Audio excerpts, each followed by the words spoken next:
What is going on, guys? Welcome back to the channel. Today we're going to be doing a set 5 review on the cards revealed in the Rokah planet profile. Now, with these cards, I will be ranking them from 1 to 10 stars on 2 criteria. That will be power and that will be design. So let's go over what I mean by those before we really get into the ratings of any of these cards in those categories. So, the power of a card is going to be described as like its competitive viability. How strong is it going to be within the deck? How essential is it to the deck? Specifically Rokah decks in this profile. Now we're going to be talking about design, right? Design is going to be a 1 to 10 scale. Design is a spectrum. So design is going to be 0 stars on either side, where it's a card that is unplayable, or a card that is very weak, or a card with an effect that just doesn't do much, or with no effect of bad stats. There are all kinds of criteria, but basically a card that is unplayable will have a bad design. And then on the other end of the spectrum, cards that are extremely generic, extremely powerful, do a lot of things that just aren't necessary, those are going to be bad design as well. Those are going to be close to 0 stars because, once again, they are excessively strong. They're doing things they don't need to do. It's a bad designed card.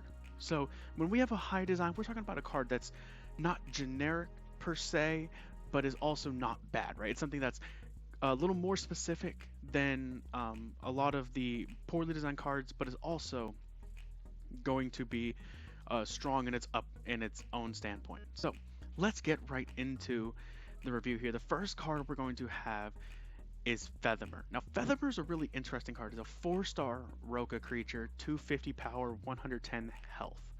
This card, we have given it a 7-star strength and a 5-star design. So let's walk through why I have these ratings, some pros and cons of this card, and overall why this card is rated in the ways it is, right? So the strength is a 7. We're going to talk about that first because that's a pretty good one. Now, strength is pretty high for this card for a multitude of reasons. First of all, it's a 3-point attacker, 4-star. That is always a nice thing you'd like to see. Rokah does have quite a few 3-point attackers at 4 stars, 4 or 5 stars. So this isn't too out of the norm for Rokah. But it also has the caveat of being able to attack without entering a battle zone. Now this is an excessive effect. This is a very strong effect. So without entering a battle zone means that it does not trigger Beast of the Black Hole, does not trigger Planetary Field. It is a card that also has a bit of its downsides. If you saw the Set 5 Shios Planet review, this card would not allow you to use Seal. It would not allow you to use Seal if you wanted to, because it's not in a battle zone, which, give or take, that's, you know, not optimal, but you still have activation, activated, activator in those standpoints. But in general, this card is a 3-point direct, well, not direct attacker, but a 3-point attacker without entering a battle zone and triggering some of the most powerful activators in the format, which is a very strong plus. But now we have to get into the design of the card, and it's rated about a 5. You know, it's about a middle-of-the-road design for a really specific reason. That's because this card is extremely generic, right? It's just a generic 4-star. It can be searched by 4-star Feather, which actually also goes into the strength a bit, makes it very powerful. That can be searched with the Rokah search card. But on top of that, it's also very generic for that reason. It can be found pretty easily. It's a 3-point attacker, and it has nothing that ties it directly to Rokah besides being a Rokah creature. And for that reason, it's a very low design card. Let's discuss now the next card, which is CLUTTAR. CLUTTAR is a pretty interesting card. It's a Rokah creature, 60 power, 120 health. It's a 2-star as well. It has a very interesting effect where it when it's killed by a card ability, you gain 3 stars. So let's get into the ratings really quickly. For the strength of the card, I'm giving it a 3-star, and the design a 3-star as well. Now, the reason its strength is so low is because star gain cards in general are not great. On top of that, this card is very low statted, so card effects killing it are going to be unlikely unless they are your card effects. Your opponent's not going to use many forms of abilities to remove clutter. They're going to use something like, well, any creature really, because 120 is not that hard to get over. And if you're looking for something with 120 health, you'll just use FaceTime, which is, once again, double the price. So it's like, it has its pros and cons, but it's not great statted. It has a very poor effect, and it doesn't do a lot of stuff for Rokah. Now, the design is also pretty low because it has really nothing that ties it to Rokah besides it being a Rokah creature. Is a 2-star, which I guess goes +2 in star economy, but then it could also go +5 if its effect is triggered, which is probably not happening. But it's also extremely generic, right? There's really nothing about it that ties it to Rokah. It's just its own creature, and it doesn't do a lot in that sense. It's not even a strong creature. If it even just gave you 2 points or something like that, well, then it's a bit of a power crept Kalelian, but point being, it has to be killed by a card ability, which is not happening. It's a star gain effect, which isn't very common, or isn't very good on most cards that it's on, and its stats are underwhelming. So that is Clutter. We have a 3/3 for that one. Let's go on to the next card. This is Scardian. Scardian is a card that has me feeling really well about Rokah. So before we get into the ratings, first we're going to talk about Scardian a little bit. It is a 6-star. It is 2 cards. You have you can only ever play one of them to your field. The other one is either in your deck or you can grab it from the deck. So you have Sun on your field, or you can have Moon on your field. It doesn't matter which one really. It is essentially one creature that is a 4/40/4/40 that is immune to resource cards and being killed by activators. Well, I guess it's immune to being killed from both. It's not really immune to resources, but it's immune to being killed by either of those card types. Now, how these cards work is very interesting. So when Sun is on the field, you are immune to activators. It is a 4/40/40, and it is on the field during your turn as the Sun, right? Because during your day, you have the Sun out. Then on your opponent's turn, treat that as the Sun's going past the horizon, and it's nighttime now, so you bring out Moon from your deck. So Sun will be shuffled into deck. You'll free play a Moon from your deck in place of it. It is a 44/40, so it's much harder to get over during your opponent's turn, but it doesn't deal a lot of damage, though you don't care about dealing damage. It's your opponent's turn, and on your opponent's turn, it cannot be killed by resource cards.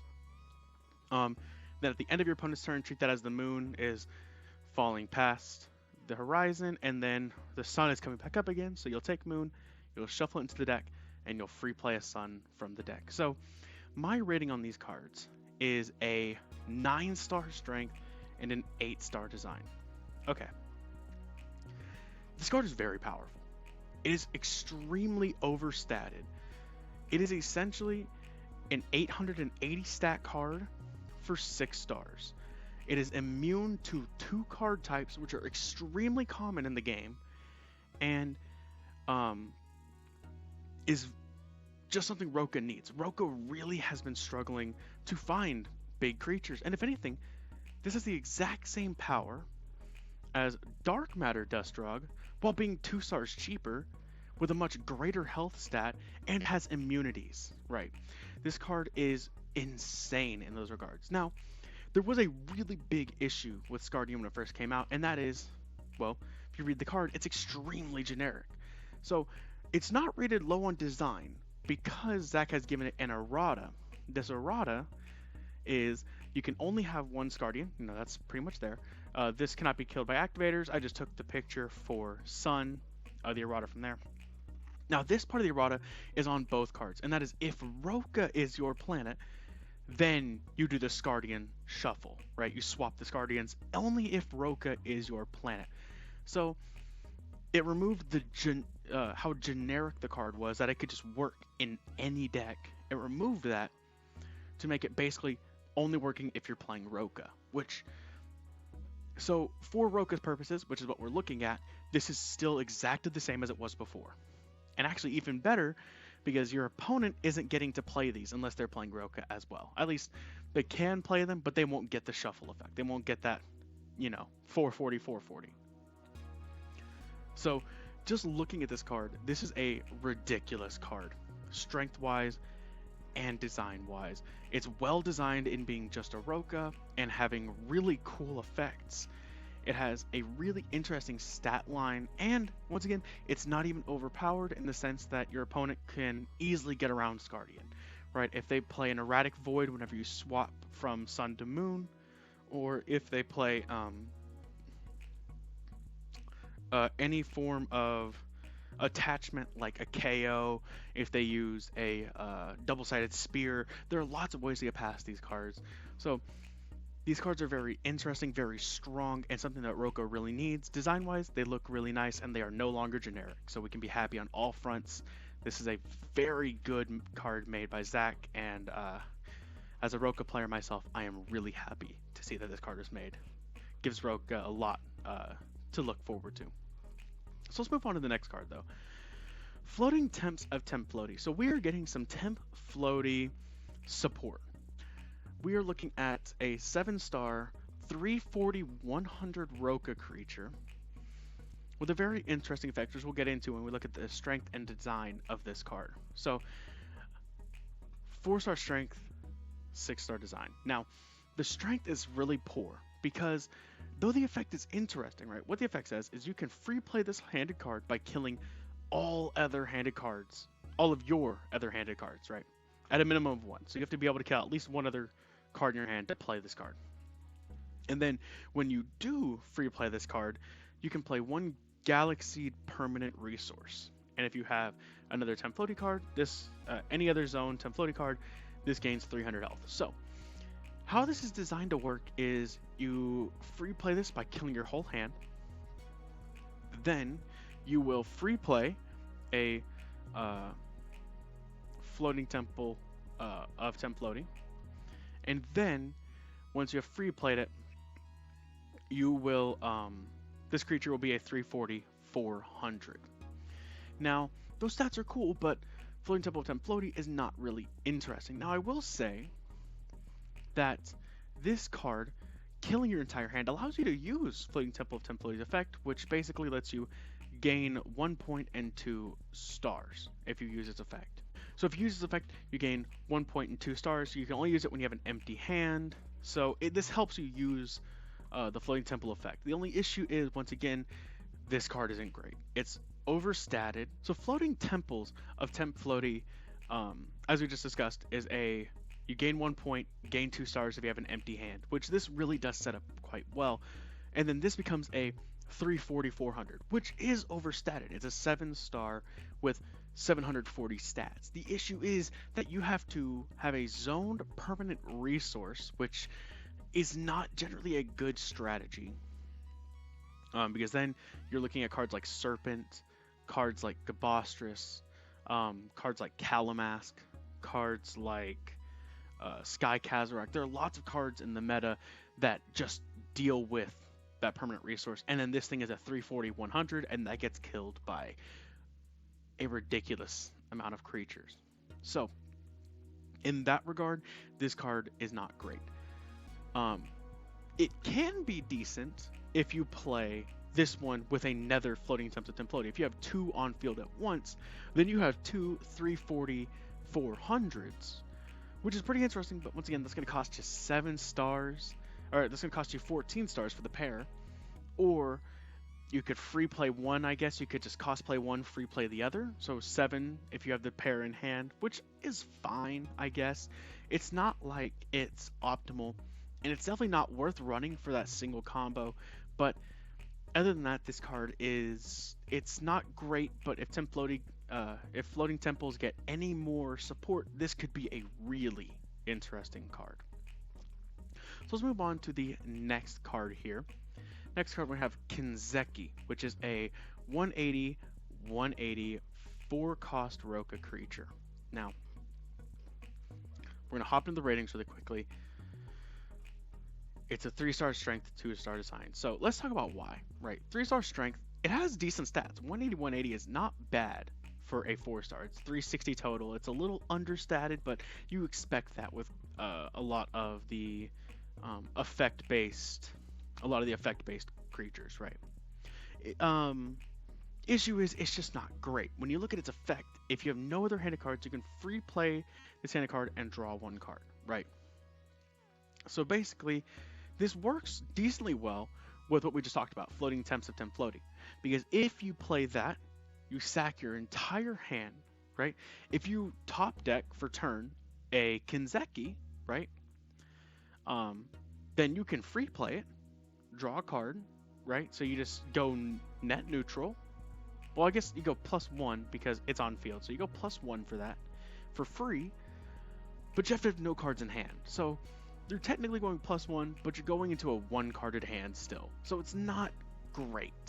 This could be broken in some later format. This could be an extremely strong card, but it has really no ties to Rokah besides being a Rokah creature. So design-wise, that's pretty bad. And it's also just bad effect-wise in this current meta. And once again, that could change. I'm not going to count it out, but for the time being, this card is not going to be worth running. So let's move on to the next card. The next one we're going to have is CLUTTAR. This card is a 120, 190, 4-star Rokah creature. This card is a very interesting card, and I really do like it. So let's talk about the ratings for this card. This card is a 7-star strength and an 8-star design, in my opinion. 7-star strength is really interesting. So 120 power doesn't get over a ton of things, right? It gets over a lot of 1 and 2s and some 3s, but it doesn't get over like many 4s or 5s, right? It doesn't get over a lot of higher star creatures. What it does have though is 190 health, which survives a lot of 4s, 3s, 2s, and 1s and dies to most 5s plus, right? But that's not really the big thing that's here. The big reason I am excited for this card is the effect, which says after this creature is killed by an opponent's attack, you can free play one of your killed 4-star or lower Rokah creatures, well, except CLUTTAR, right? Because then you would have an infinite loop, and that's not really what we're looking for. So let's discuss the power of CLUTTAR. Let's discuss this card. Let's discuss some interesting aspects of this. So free playing one of your killed 4-star or lower Rokah is quite interesting. You can free play. For target wise, you're going to have a lot of really good targets. You're going to be able to get your FEATHAMMER that we talked about earlier. You're going to be able to get RELOHEX Dust Frog if you'd like, which is just a really strong generic support for Rokah. You're going to be able to get FaceTime. You could get Guster, but Guster has no effect, so, you know, take as you may. You could get a Stardust Frog, though you're getting it on your opponent's turn, so maybe it's not optimal. Depends on, you know, whatever they have on field, if they have anyone to get over Stardust Frog, but in general, your big targets are going to be FEATHAMMER, FaceTime, and RELOHEX Dust Frog. Those are going to be your big guys that you're wanting to free play back. I guess you could also free play back like Lumiveron. Lumiveron could be really big, depends on what they have in hand, depends on if you want to run that. But in general, CLUTTAR is just a really good recruiter, right? It recruits from grave. It's really nice and in those aspects. It hits really good targets. And design-wise, this card is very interesting, right?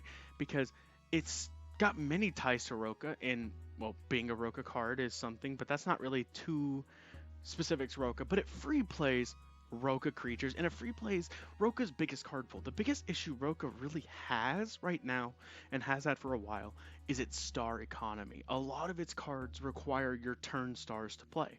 You know, a lot of them are 4s or plus, right? They're not really...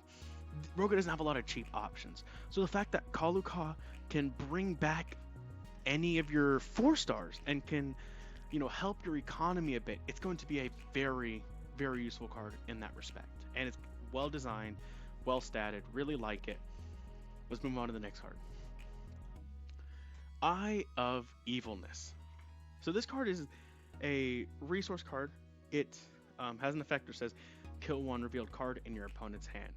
Right? No downsides, nothing like that. You just kill one revealed card in your opponent's hand.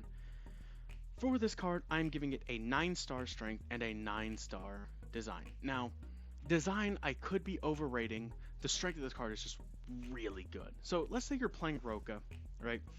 If you're playing the Moon, and let's say you're about 2 turns in, you have about 4 cards revealed in your opponent's hand, right? If you reveal any staples like Galaxy Crash, Beast of the Black Hole, you could hit AAA, you could hit Planetary Field. Depending on the deck, you could hit like a Serpent, a Chaos Beast. You could hit like a Leviathan Crown for the Pally matchup as well. If we're looking to borrow, you could hit a De, which, give or take. You could hit a Queen. You could hit an Inox. If we're looking at the Shios matchup, you could hit an Infernix. You could hit Inari.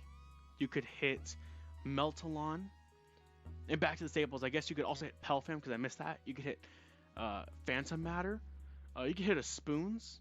You could hit all kinds of cards with this. And this is just going to be really strong, especially for the Dustrogs. Because Dustrogs are going to reveal cards that they're not going to be able to, activate effects from. You're going to play DMD, and you're not going to hit the perfect targets every time. You're going to play Relohex Dustrog, and you're not always going to reveal a creature or combiner. You're not always going to get that draw. But then on your next turn, if they don't play whatever they revealed, they lose it. Hand disruption is also something that is not very common to be able to negate in CG at the moment. There are ways to do it, but there aren't many ways to do it, to disrupt, to negate hand disruption. And this is a very good hand disruption tool. Very simple effect, very strong design. It is extremely generic in its text, but once again, you have to have cards that reveal cards in hand permanently. You can't use like Power Crystal, right, and then do this, because Power Crystal is going to end its effect when it leaves the field.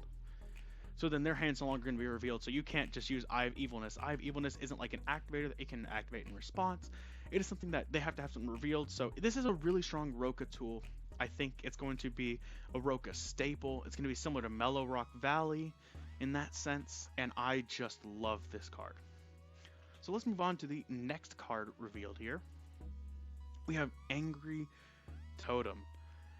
This is just another resource, once again, for Rokah. It says kill one zoned creature, your opponent draws one card, and you can only attack with one creature this turn. Now this card, I have at a 5/5. 5-star strength, 5-star design. So design-wise, we'll talk about that first this time. Design-wise, it's pretty generic, right? Kill one zoned creature, your opponent draws one card, and you can only attack with one creature this turn, right? Pretty generic. There's nothing that really ties it to Rokah. And it's got a decent effect as well, right? The effect isn't like terrible, but it's also not game breaking. It's decent. You can kill, your opponent goes +1. Your opponent goes actually net even because they're going to draw for whatever they replace. So they're going to go net neutral, and then you're going to go -1, right? And then you can only attack with one creature, and I guess you removed a threat from their board, right? So it's not terrible in that sense. Let's talk about the strength of this card, though. This card is at a 5-star strength. Now, I would put this card at a 6 or a 7 if Cosmic Treasure was not getting banned. Cosmic Treasure is almost a guaranteed ban for the next list, and this card could really easily set up a Cosmic Treasure in the sense that you're going free -1, you're removing a threat from the board, and you are being able to use that effect. So you are going... you're being able to remove a threat from their board. They're going neutral, so they're not gaining any card advantage, and you're actually going -1. So you're making Cosmic Treasure much easier to proc. The only issue is Cosmic Treasure's not going to be here for a while, right? But the overall strength is still there, right? You can still kill a creature. You still get to just remove a creature from their board, which is really good. It's like another Mellow Rock without having to conceal hand, though your opponent does go... They do go net neutral, and it does limit what you can attack with, though I guess in that sense it's just another way to remove creatures, which is something that Rokah has really lacked, is a way to get past creatures that it can't attack over. So let's move on to the next card revealed in the Rokah Planet profile, and that card is Whirlwind Wings. This card I am a personal fan of, so let's talk about this. It's an attachment card that says attach only to a Rokah creature. Right off the bat, not generic, right? Only to Rokah creature, really cool. every time an opponent's handed card is revealed, the attached creature gains 50 power and health, and you gain 1 star. Okay, so the card is not worded in the way where it actually works the way it does. So the main interaction, or a main interaction that Zach has stated, is something with RELOHEX Power Crystal. Now we're going to talk about that in a second. First, let's get into how we've rated this card here. I'm giving it a 7-star strength and a 9-star design. So 9-star design because it is not generic. It's got a really cool effect. It is an attachment which is extremely beneficial to Rokah, and it does a lot. It's more than just a star gain card. It gains stats and stars, which is generally pretty nice. And the strength is a 7 because of its interaction with RELOHEX Power Crystal. So let's bring that up. RELOHEX Power Crystal says both players show every card in their hand to their opponent. So what RELOHEX Power Crystal is doing is saying your opponent is going to show every card in their hand. If they have a 6-card hand, you're seeing all 6 of their cards. If you have a 4-card hand, you're showing all 4 of your cards, right? You're giving hand knowledge to receive hand knowledge as well. Okay. If we assume your opponent has an 8-card hand, which you have no knowledge of, let's say you just mellow rocked and they wiped your board, right? It's pretty devastating, but by all means, that's just the way it goes sometimes, right? That's just how the game of CG is played. If we assume they have 8 unrevealed cards in their hand, Whirlwind Wings, when attached to a creature, when you play RELOHEX Power Crystal, you will get 8 stars, and that creature will gain 400. That is ludicrous. Now, 8 is a very drastic number. If we assume it's even just 4 cards in hand that you don't know, right? You attach this, they reveal the 4. Whatever creature you attach this to is getting 200, and you're gaining 4 stars. And the power and health gain is no joke. If you attach this to a FEATHAMMER, and it gains 200 in its stats, you have a 5-point attacker right there. A 5-point attacker that cannot be stopped by Beast of the Black Hole or Planetary Field. So if they have no creatures on field, you've got a free 5 points that cannot be stopped. Because we're assuming point turret is going to be banned by the time we reach this point. Right? By the time Set 5 is released, point turret will most likely be banned. In those regards, this is a very powerful card, and it gains a decent amount of stars as well. So let's move on to the next card in the planet profile, and I think the last card revealed. Yes, we're looking at Meteor Blaster. This is an activator that says when an opponent's card ability would kill 1 or more of your zone resource or attachment cards, cancel that card's ability permanently if it is a creature or permanent resource card.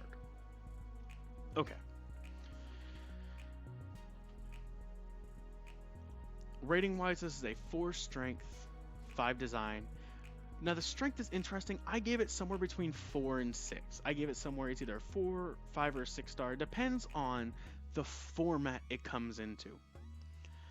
Within Rokah, it's pretty interesting. It can keep your Whirlwind Wings alive, which is very interesting. But also, even within TEMPFLOATY decks, it could protect your TEMPFLOATY. So if they were to try to kill your TEMPFLOATY with like a Gabostrus or a Calamask or a Sky Kazarak, all 3 of those also have costs. So you're canceling that card's ability, right? So you're protecting your card, and they're all creatures as well, so their effects are permanently negated, and they still have to pay the costs. So they're still losing the power for Calamask, they're losing the health for Gabostrus and the creature on field, and they're losing the handed card for Sky Kazarak, which is pretty good. But those aren't the big interactions. The big interaction this has, the way that I see it, is that this card protects your jetpacks and your Phantom Matters. If your opponent attempts to kill your Phantom Matter or your jetpack, this will negate that effect. Just negate it. So that is really interesting. We're expecting to have jetpack go to 1. If it doesn't go to 1, then this is a little worse, you know. But if it does go to 1, this card is going to be very powerful in that regard. But that's it for the list, guys. Those are all the cards revealed in the Rokah planet profile. If you have any questions or comments, please comment them down below. If you liked the video, like it. If you disliked it, well, dislike the video. But thank you so much for watching, and you have a great day.